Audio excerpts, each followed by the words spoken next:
YS Jagan హయాంలో అరటి రైతులు ఎప్పుడూ కష్టపడలేదు. ఆ 5 ఏళ్లు రైతులకు స్వర్ణయుగం.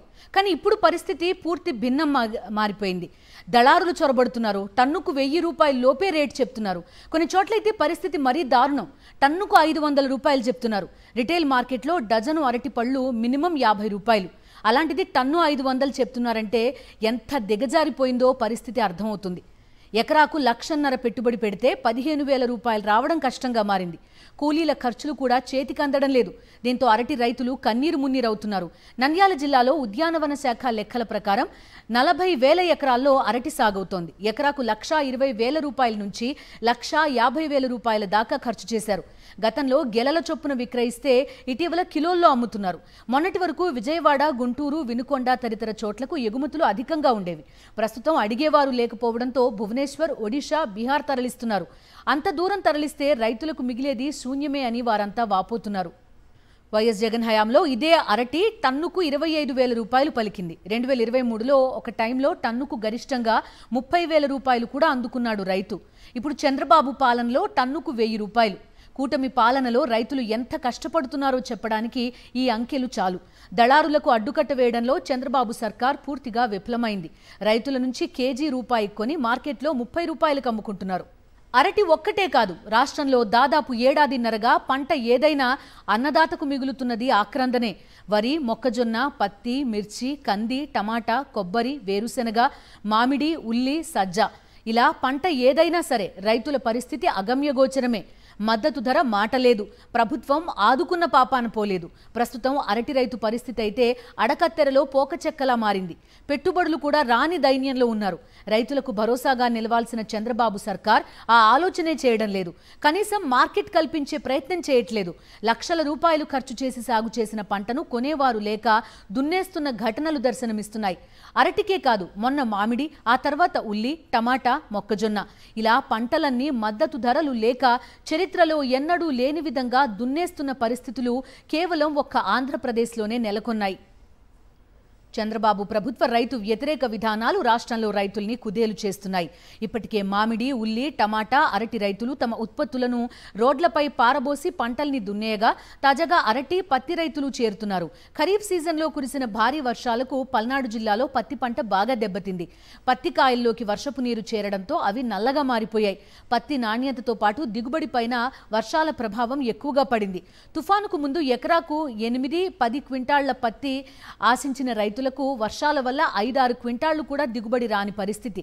ఇక పల్నాడు జిల్లా వ్యాప్తంగా 54,145 ఎకరాల్లో పత్తి పంట నష్టం వాటిల్లిందని ప్రాథమిక అంచనాలు వేసిన చంద్రబాబు ప్రభుత్వం చివరకు 3,912 ఎకరాలు మాత్రమే నష్టపోయినట్టు తుది లెక్కలను కుదించి మిగతా నష్టపరిహారాన్ని ఎగ్గొట్టేస్తోంది. నిబంధనల పేరిట నష్టపోయిన రైతులను జాబితా నుంచి తొలగించింది. చంద్రబాబు పాలనలో అన్నదాతలకు అష్టకష్టాలు తప్పడం లేదు. ప్రకృతికి మించి పగబట్టిన రీతిలో వ్యవహరిస్తున్న పాలకులను చూసి రైతులు రగిలిపోతున్నారు. వ్యవసాయాన్ని పండగ చేసి చూపించిన జగన్ పాలనను తలుచుకుని మాకీ కర్మ ఏంటి దేవుడా అని బావురుమంటున్నారు. గిట్టుబాటు ధర, రైతు భరోసా కేంద్రాలు, పగటిపూటే వ్యవసాయానికి నాణ్యమైన ఉచిత విద్యుత్, ఉచిత పంటల బీమా ఇలా ఒకటా రెండా విత్తు నాటిన దగ్గర నుంచి కోత కోసే వరకు అడుగడుగునా రైతుకి అండగా నిలబడుతూ రైతు రాజ్యాన్ని ఆవిష్కరించింది వైఎస్ జగన్మోహన్ రెడ్డి పాలన. రైతు భరోసా కింద ఏడాదికి 12,500 రూపాయల చొప్పున 4 ఏళ్లలో 50,000 రూపాయలను పెట్టుబడి సాయంగా అందిస్తానని నాడు పాదయాత్రలో ప్రతిపక్ష నేతగా వైఎస్ జగన్ హామీ ఇచ్చారు.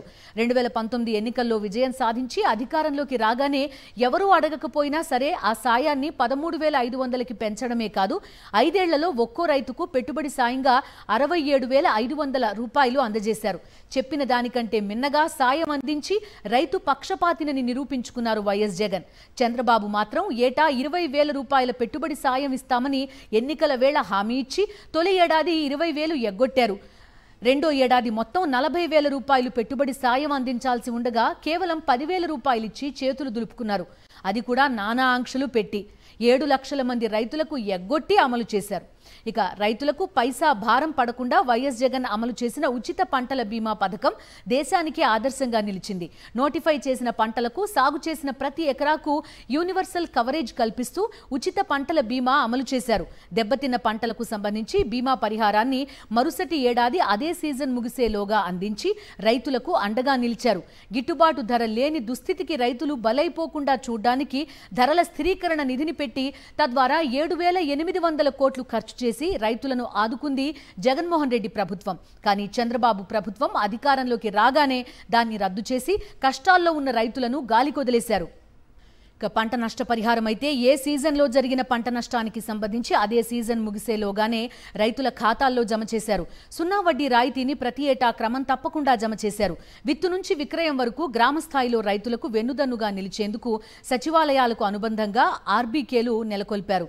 సర్టిఫై చేసిన విత్తనాలు, నాన్ సబ్సిడీ విత్తనాలతో పాటు ఎరువులు, పురుగుల మందులను కూడా రైతుల ముంగిటికే అందించారు. ప్రస్తుతం ఏపీలో రైతులకు జరుగుతున్న అన్యాయం కళ్ల ముందు కనిపిస్తోంది. కావాలనే చంద్రబాబు ప్రభుత్వం రైతుల పట్ల నిర్లక్ష్య వైఖరి ప్రదర్శిస్తోంది.